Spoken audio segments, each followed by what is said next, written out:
नमस्कार, ट्रेंडिंग नव हिंदी में आपका स्वागत है।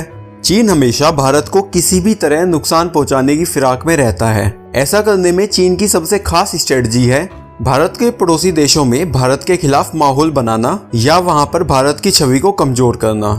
चीन की इसी नीति को घेरने के लिए भारत की एक स्ट्रेटजी है जिसको नेकलेस ऑफ डायमंड स्ट्रेटजी कहा जाता है। अगर आप इस स्ट्रेटजी के बारे में नहीं जानते हैं तो हमें कमेंट सेक्शन में लिख सकते हैं, आपको इस पर भी वीडियो मिल जाएगी।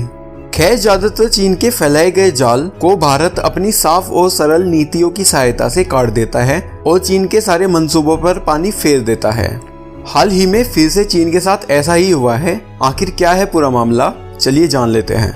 भारत के खिलाफ रणनीति बनाने से पहले चीन हमेशा भारत के पड़ोसियों को अपने जाल में फंसाने का पूरा प्रयास करता है और इसी के तहत पिछले साल चीन ने बांग्लादेश के लिए बड़ा ऐलान करते हुए कहा था कि अब बांग्लादेश के साथ द्विपक्षीय संबंधों को मजबूत बनाने के लिए चीन बांग्लादेश के 97% उत्पाद के ऊपर से टैक्स हटा देगा। दरअसल चीन टैक्स में छूट देने की बातें करके भारत को बांग्लादेश से बेदखल करना चाहता है।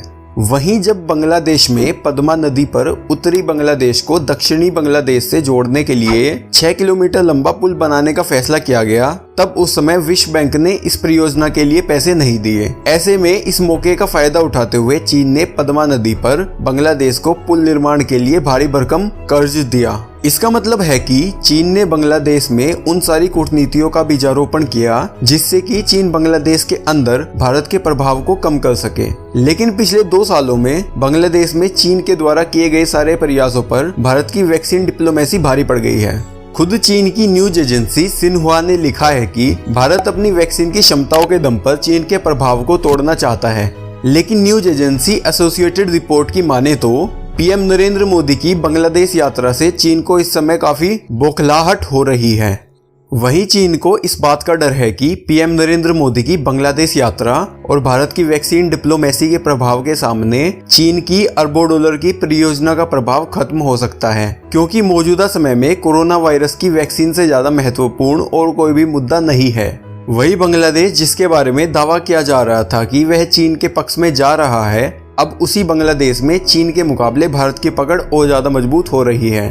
और वहीं इसके साथ साथ रेल मंत्री पीयूष गोयल ने भी दावा किया है कि बांग्लादेश के साथ द्विपक्षीय संबंधों में भारत चीन को बहुत पीछे छोड़ देगा। अब ऐसे में कई जानकारों का मानना है कि जो चीन निवेश की खेती करके अपनी महत्वाकांक्षाओं की फसल काटना चाहता है, भारत चीन की उन्हीं महत्वाकांक्षाओं को बड़ी चोट पहुंचा रहा है, क्योंकि थाईलैंड, मालदीव और इंडोनेशिया में भारत चीन को पहले ही बड़ी चोट पहुंचा चुका है और अब बांग्लादेश में भी भारत की कूटनीति चीन की महत्वाकांक्षाओं को बड़ी चोट पहुंचाने का काम कर रही है। आपके इस विषय में क्या विचार हैं? कमेंट करके हमें जरूर बताएं। अगर आप यह वीडियो YouTube पर देख रहे हैं तो वीडियो को लाइक करें और चैनल सब्सक्राइब करें।